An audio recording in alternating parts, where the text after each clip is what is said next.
Imos, entón, empezar coa primeira sesión,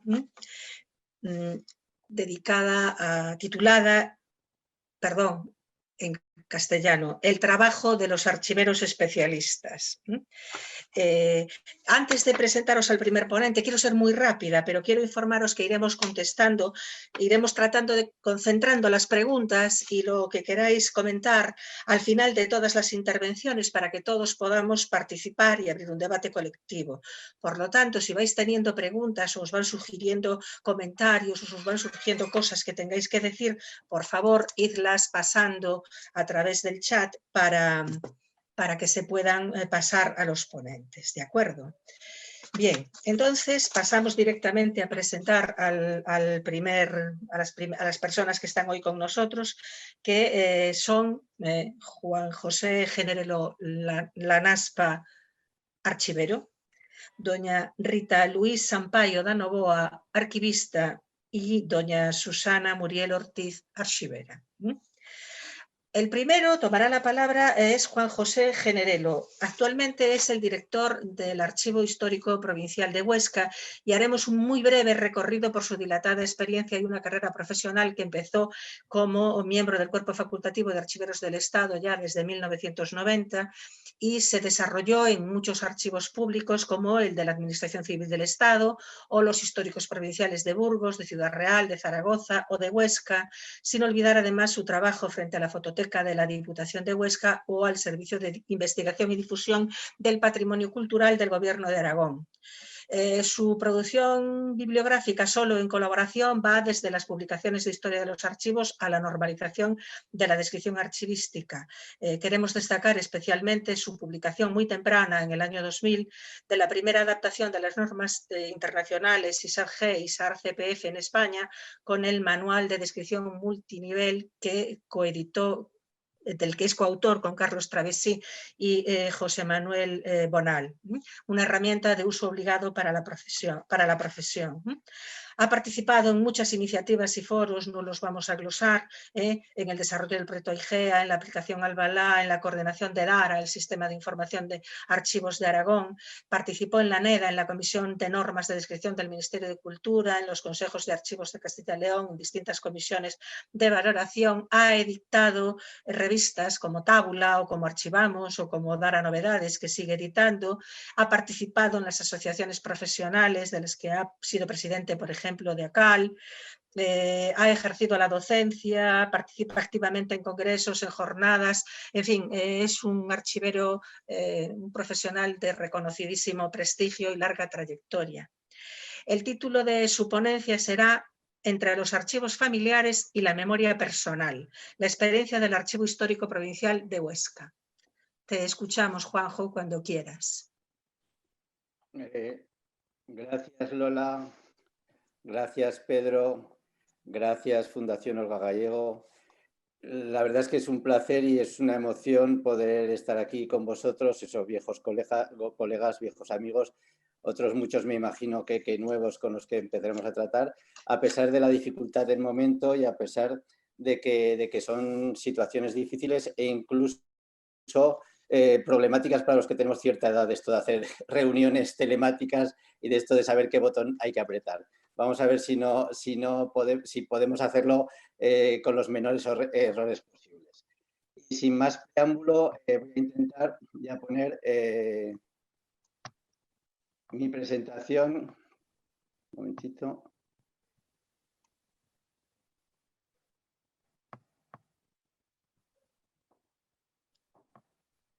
¿Se ve bien? Sí. Vale. De acuerdo. Pues esto es lo que vamos a contar. Este es un cuadro de Vermeer precioso, no voy a hablar de pintura, pero sí que es una declaración de intenciones de lo que quiero contar. Vermeer está considerado como el artista, aparte de un grandísimo pintor del siglo XVII, como el artista de lo cotidiano. Y quiero contar un poco la evolución, el viaje de descubrimiento que hemos hecho en el Archivo Histórico Provincial, partiendo del trabajo, de la búsqueda de archivos familiares al concepto de memoria personal. lógicamente ni lo hemos inventado ni se ha inventado hace 2 días, pero sí que quiero contar el descubrimiento de cómo podemos desde los archivos acceder al concepto de memoria personal e integrarnos en ese movimiento. Y el punto de partida es, lógicamente, los archivos personales y familiares en archivos públicos. Y el punto de partida, y es de justicia, y vamos, sería imperdonable que no empezara por allí, citar a Olga Gallego y citar su trabajo en el Archivo Histórico Provincial de Orense y citar su Manual de Archivos Familiares de 1993. Fue un trabajo pionero, fue una referencia y es un punto de partida inexcusable que todos hemos seguido. Pero dicho esto, también es verdad que es que en España sí que hemos trabajado mucho, sabemos mucho, o saben mis colegas, sobre archivos familiares. Se ha trabajado mucho y muy bien. Aquí tengo algunos ejemplos, ¿no? El trabajo de Josep Fernández Trabal en Cataluña, o el trabajo de Borja Guinagalde en el País Vasco, el Archivo de la Nobleza, con entre otras muchas, Arantxa Lafuente, sin salir de Galicia, Pedro López, Gabriel Quiroga, han trabajado mucho y muy bien en archivos familiares. Y es para felicitarles y para felicitarnos todos. ¿Qué es lo que han hecho? ¿Qué es lo que hemos hecho los archiveros en archivos familiares? Bueno, pues vuelvo otra vez a Olga Gallego.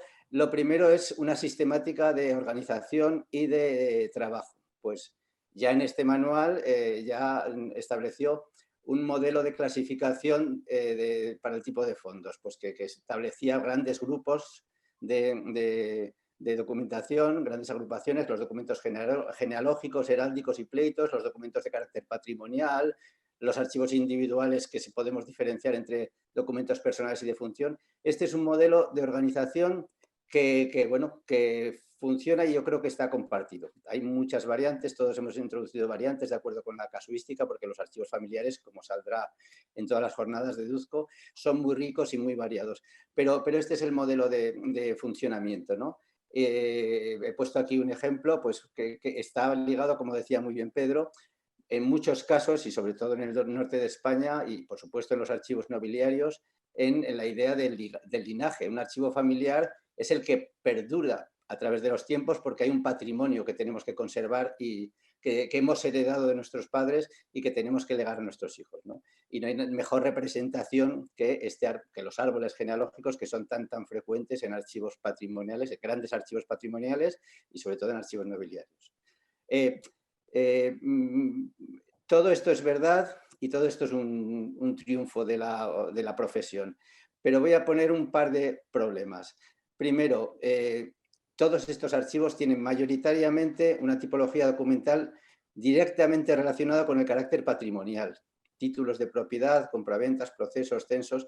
Claro, estamos hablando de mantener un patrimonio y para mantener el patrimonio pues hace falta entrar en el engranaje legal en el que se basa, ¿no?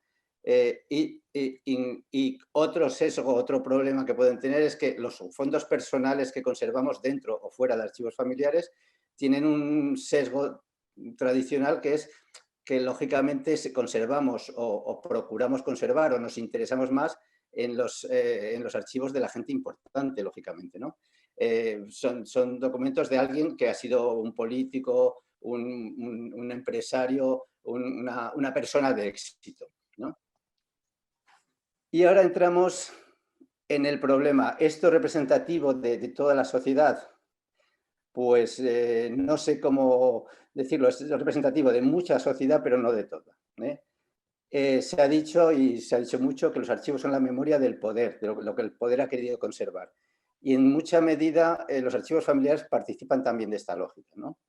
De que eso, del poder, aunque sea el poder familiar, son los archivos de lo que interesa, ¿no? a los que mandan. Contra esto ha surgido, historiográficamente está muy desarrollado, el concepto de memoria personal, que se define un poco de entrada por oposición, los documentos alternativos del poder, al margen de las normas legales, los que afectan a personas individuales, los que no están determinados por un procedimiento administrativo o judicial, por un formulario, y que afectan la vida cotidiana, los documentos de la intimidad, que se restringen al ámbito privado, los escritos de la gente común, que no participa de esta necesidad de demostrar que tiene propiedades, que tiene unos intereses que demostrar, documentos en primera persona que cuentan la experiencia, y estos documentos están un poco olvidados en la práctica archivística nuestra que compartimos. Hemos avanzado mucho en localizar fondos privados, hemos dedicado mucho tiempo a estos cuadros de clasificación, a entender su coherencia interna, aplicándole lo que nos interesa, ¿no? Pues los principios profesionales comúnmente aceptados. Vamos a aplicar el principio de procedencia, vamos a hacer una descripción multinivel, vamos a implantar un cuadro de clasificación. Pero lo que esta reflexión que hemos llevado a cabo en el archivo nuestro... Juanjo, ¿sí? Juanjo, perdona, ¿sí? Perdona. Es que estábamos intentando, pero se ve bastante pixelada la pantalla. Vale. ¿Qué hago, pues? ¿No comparto o qué? Sí, no, comparte, pero ahí también a la derecha de la pantalla tienes una ventana. Tienes que cerrarla. Una ventana que nosotros vemos. La del chat, perdón. Minimízala. Ahí, no, eso ya la he es. cerrado. ¿Así Vale. está bien? Y abajo tienes otra. A ver. Perdona. A ver, vuelve a intentar ahora compartir, a ver si te vemos mejor la proyección. Un momentito.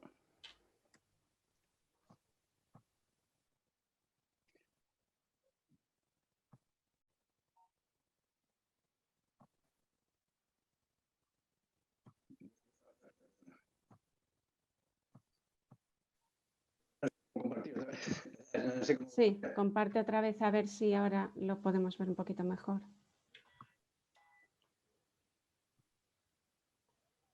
Igual salgo lo que es, que no te sé decir. Decía yo que esto es demasiado difícil para determinadas edades. No. Sí, sigo en la reunión, ¿no? ¿Me escuchas? Te escuchamos, sí. Intenta compartir otra vez pantalla a ver si se ve mejor ahora. A ver, quito esto.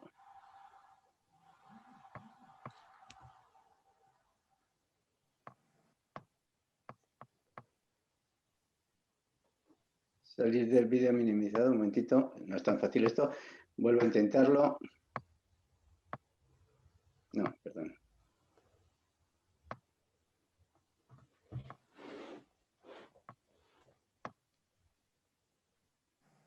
¿Ahora? ¿Ya se ve? ¿O igual? Bueno. ¿No muy allá? No muy allá. No muy allá.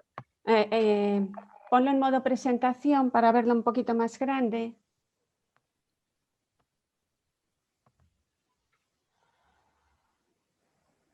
No se ve bien. No se ve bien. No.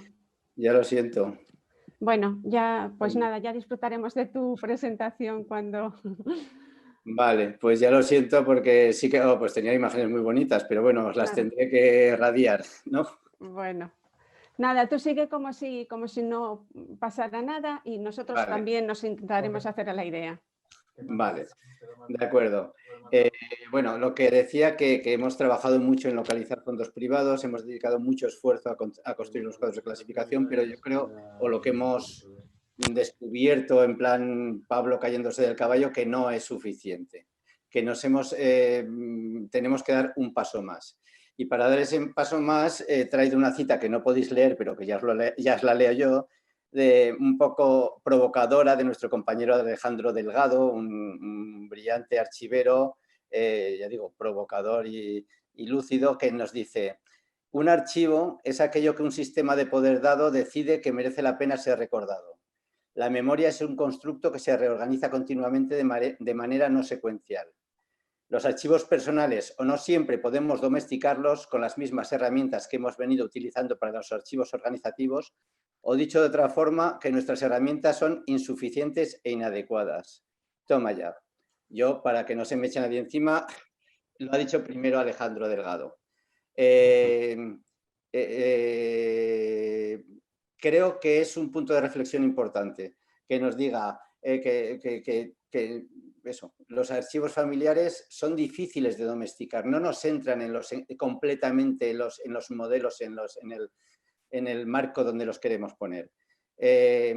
Y eso nos lleva a decir, pues bueno, vamos a ver qué podemos hacer con esto.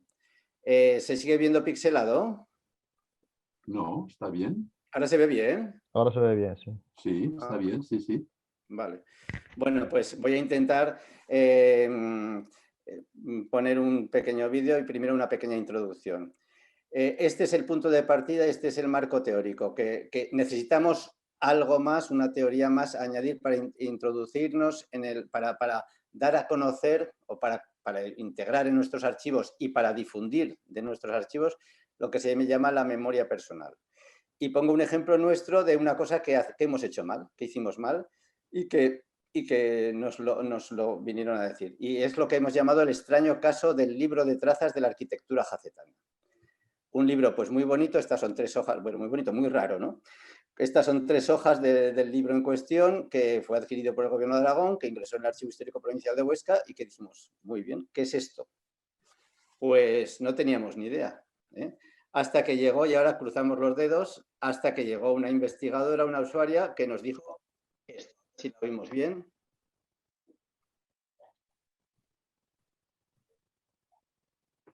Un libro que es un libro que cuenta de los Pirineos, los franceses, también en Suiza, en parte en Alemania, en Italia, que contiene información también de familias, es decir, el padre de familias, que es quien elaboraba este manuscrito, este libro de familia, iba anotando los nacimientos, los bautizos, los matrimonios, las defunciones. La familia Tornés era una saga de Jaca en la que el abuelo, el padre y el hijo se dedicaban al mundo de la arquitectura.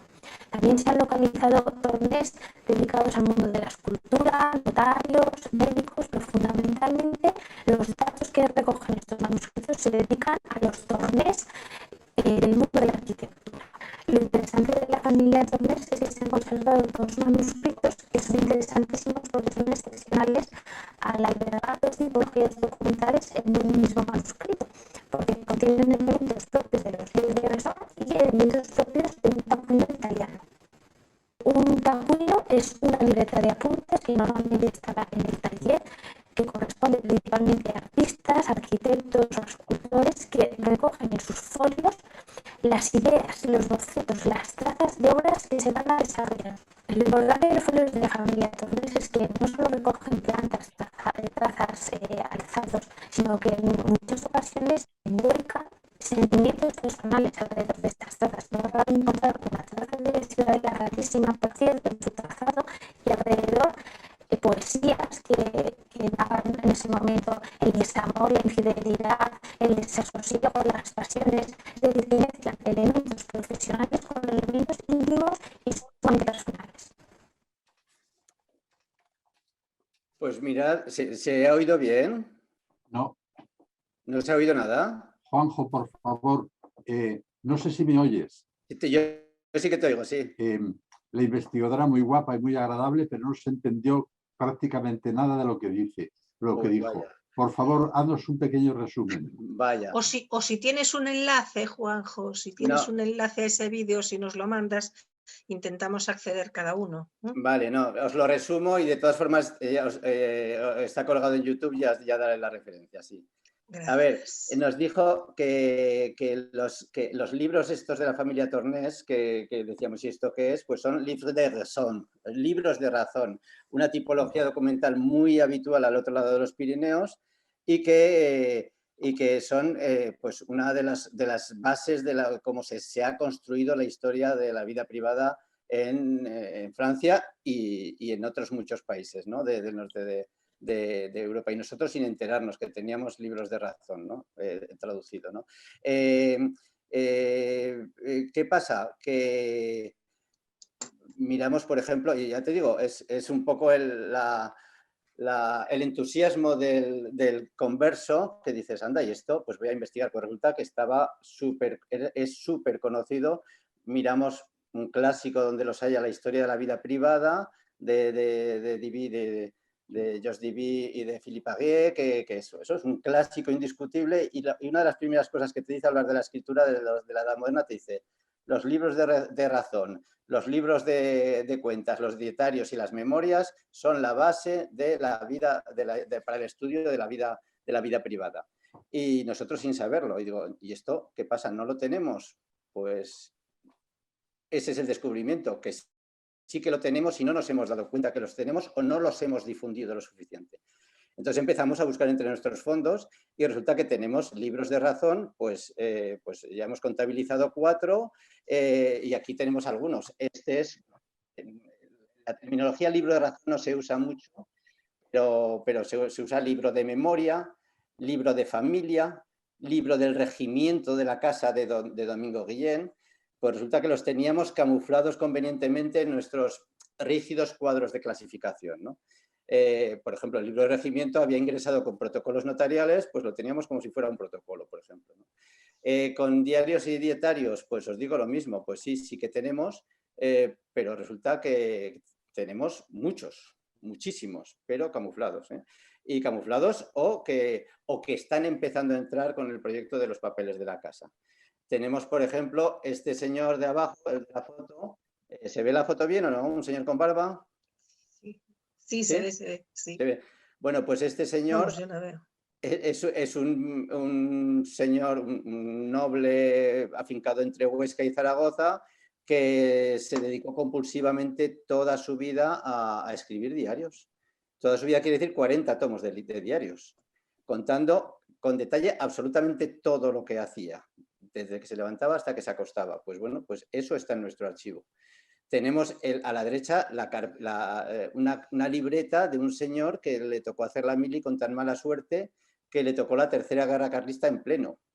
Y entró en la guerra en Huesca y luego se fue a Navarra, luego se fue a Cataluña y pues nos cuenta perfectamente la batalla de Montejurrar, donde acaba la guerra civil, pero en primera persona. Yo iba con mi sexto y me encontré al jefe de los carlistas que estaban defendiendo el castillo. Este tipo de cosas las hemos, digamos, no habíamos reparado que sí que tienen su importancia y sí que tenemos que fijarnos en ella. Y en eso consiste el trabajo que estamos haciendo, de recuperar, difundir, dar a conocer esta memoria personal, que ya digo que es mucho más abundante de lo que parece. Aquí tenemos otro vídeo que no os voy a poner, bueno, la correspondencia. ¿Qué os voy a decir de la correspondencia? Hay historiadores, hay una historiografía muy completa basada en correspondencia, pues es una fuente imprescindible que hemos mimado demasiado poco. Este señor es un antropólogo de Huesca, es el padre de la antropología aragonesa, que nos comenta en un vídeo que no vais a ver que tenemos una carta, pues no ya de una persona humana, sino tenemos una carta de un espíritu que pues le escribe después de muerto a sus familiares, pidiéndoles perdón por no haberse despedido, pero que no se preocuparan, que está bien. Bueno, pues esa carta está recogida en un papel que tenemos en un fondo personal de Huesca, ¿no? Entonces, lo que iba. ¿Cuánto tenemos de esto? Pues mucho más de lo que podíamos pensar. Y estas son unas cuentas que dan mucho que pensar. Fijaos, de todos los fondos personales que tenemos en el archivo, hemos contado 63, un 20, o sea, a la izquierda tenemos porcentajes y abajo tenemos la cifra total, ¿no? Pues un 30% son documentos de carácter patrimonial, un 30%, pero más del 30% tienen correspondencia y un 12% tienen memorias o diarios. Tenemos 4 libros de familias. Bueno, memorias y diarios. De memorias es increíble la cantidad de memorias que aparecen. O sea, la gente cuando está en situaciones importantes, pues le da por escribirlo. Pero eso nos ha pasado desapercibido. Memorias y diarios, aparte del señor este que escribió sus 40 tomos, pues de la Guerra Civil tenemos 4 y localizados otros 2 más, ¿no? De la Guerra Civil en Huesca, y sabemos todas las bombas que cayeron y toda la gente que los fusilaron en Huesca, pero no por fuentes oficiales, sino porque había alguien que se molestaba en escribir, uno detrás de otro. La pregunta es, y ahora quiero generalizar o quiero preguntar a todos mis colegas, ¿no? ¿Y de esto cuánto tenemos en los archivos españoles? No tengo ni idea. Yo digo, yo soy un converso, yo acabo de llegar, pero tengo 3 tipos de respuestas. Pues tenemos poco o nada, porque son cosas propias de los Pirineos, del otro lado de los Pirineos, y su presencia es escasa. Tenemos poco y solo por contagio de Francia en nuestro caso, y tenemos solo en zonas fronterizas, en Aragón y en Cataluña. En Cataluña sí que se ha hecho este trabajo, como comentaré un poco después. Y después, la tercera pregunta, la tercera opción, que es que hay en toda España, pero no han despertado el interés de los archiveros. Y, por tanto, nuestro trabajo que nos queda es identificar y difundir este tipo de documentos de la memoria personal. Ahí lo dejo. Por supuesto, para buscarlo, pues hace falta una política proactiva, que se dice ahora, ¿no? Entonces, la campaña nuestra, ya voy muy mal de tiempo, para buscar esa memoria personal, pues se ha llamado el programa Los Papeles de la Casa. Un poco con la preocupación, la obsesión y la prisa de decir, se nos están poblando los pueblos, se nos están abandonando las casas. O sea, la casa que decía Pedro al principio, o sea, el sitio físico que a su vez es el que reúne a todo el linaje y toda la memoria y todo el espacio simbólico, en Aragón se llama casa, ¿no? Entonces, la casa del Pirineo es mucho más que un edificio. Bueno, pues lo hemos llamado eso, los papeles de la casa. Lo que está perdido en los desvanes y que es posible que cuando hagan la reforma o cuando se caiga la casa porque se abandona el pueblo, desaparezca. Pues hemos hecho una campaña pues eso, de difusión, de mentalización, de buscar estos documentos y entregarlos en archivos públicos, y la verdad es que está funcionando muy bien. Está funcionando muy bien, por ejemplo, con el apartado de merchandising. Aquí yo llamo a mis compañeras del archivo el equipo creativo, porque cuando hace falta montar un día de los archivos, una exposición, una cosa, pues empiezan ya, les sale humo de la cabeza y empiezan a pensar cosas. A la izquierda tenemos el libro que hemos visto, uno de estos libros de razón, libros de familia, ¿no? Pues a la derecha es la falsificación que han hecho, que es una libreta que hicimos para un día de los archivos, copiando el libro de familia de la familia de Mariana de Azara, ¿no? Otra cosa, tratar bien a los que nos los traen. Este es un objeto de merchandising que encargamos, pero bueno, no se lo damos a cualquiera. Este es un regalo, una forma de reconocer el que te trae un fondo, le decimos gracias en nombre del Gobierno de Aragón, gracias en nombre del patrimonio documental, te regalamos esto, ¿no? Son formas de buscar la complicidad de aquí nuestra amiga Natalia, otra vez, a la que no habéis oído, la complicidad de la sociedad, y está funcionando. Fijaos los mensajes que están recuadrados, no tanto el titular, que parece que sean más comunes, pero sí lo que hemos remarcado, ¿no? El mensaje que trasladaron los investigadores que colaboran con nosotros. Dice, si alguien tiene papeles importantes en la falsa es el equivalente en Aragón al desván, de su casa debe ponerlo en contacto con los archivos y donarlos. El otro dice, Severiano Pallaruelo, dice, quedan cientos de archivos con información para hacer la historia real. Este es el mensaje. Este es el mensaje que a su vez nos sirve incluso para restablecer relaciones personales. Una de las fiestas, entre comillas, que hicimos en un día de los archivos fue congregar a todos los que nos habían regalado documentos ese año. Ese señor que está sentado pues es muy entrañable, es un señor muy mayor que quiso estar allí pues porque sabía que había hecho algo importante trayendo sus papeles. Bueno, pues lo trajimos y estaba cansado y le pusimos una silla en medio. Estrategias de difusión, pues hay muchas y simplemente las apunto. El recurso a las redes sociales, actividades monográficas que hemos hecho y, por ejemplo, el señor que tenía la manía, que es el señor que aparece aquí vestido de uniforme, de hacer el diario de toda su vida, pues con el diario se guardaba todas las invitaciones de los actos sociales, incluidos los menús de las comidas, de los banquetes en los que participaba. Bueno, pues una vez hicimos una exposición monográfica de menús de la gastronomía de la alta sociedad a partir de los papeles que guardaba este señor, ¿no? Y después, también muy importante, hacer portales monográficos, y eso es el punto donde tenemos que dar el salto cualitativo para igualarnos con nuestros vecinos. Este es el portal, uno de los de referencia en Francia, que se llaman los escritos privados en Francia, ¿no? Bueno, pues fijaos, este es una búsqueda de la palabra libro de razón. Bueno, está elegido la traducción al castellano, libro de razón. Solo tienen 1559. Eso sí, en un trabajo colaborativo. Es decir, si os fijáis, tienen 96 en archivos nacionales, 26 en la Biblioteca Nacional de Francia, 43 en Alsacia, 194 en Aquitania, etc. Es decir, se han percatado de que esto es una fuente fundamental y han decidido colaborar estableciendo esas tipologías, normalizando esa descripción y divulgando conjuntamente. Otro ejemplo, he hablado antes de que eso, no somos los primeros. Una iniciativa muy interesante es el proyecto Memoria Personal de Cataluña. Bueno, pues este es el buscador de la memoria personal de Cataluña, que a los organizadores, yo creo que fue Óscar Llané, en una de estas introducciones dice, es que Cataluña es junto con Italia donde más documentos personales hay, porque hemos buscado y hemos encontrado. Yo me vuelvo a hacer la misma pregunta, ¿es donde más hay o es que son los primeros que han buscado? Esa es la pregunta del millón que me gustaría que, a ver si sale el tema, pudiéramos contestar entre todos a lo largo de estos días. Hay muchos límites, hay muchos problemas sobre esto, pero yo creo que merece la pena plantearnos cambiar el visor, cambiar el foco para empezar a decir, pues vamos a empezar a buscar estos documentos porque la verdad es que son impresionantes y completamente complementarios. Y para cerrar, ya digo, no somos los primeros, ha habido muchas iniciativas, estas son algunas de las que me han parecido más importantes, que están funcionando, pero que todas tienen en común una cosa, que no estamos nosotros, que no son iniciativas integradas en los archivos públicos. Este es el reto que creo que tenemos que poner, que darnos, la idea de que tenemos que entrar en esta historia desde los archivos públicos. Estoy pasándome un poco del tiempo y vuelvo con Vermeer, nuestro querido pintor de la mirada al mundo cotidiano. Termino y os agradezco vuestra atención, a la vez que pido disculpas por los defectos técnicos. Muchas gracias.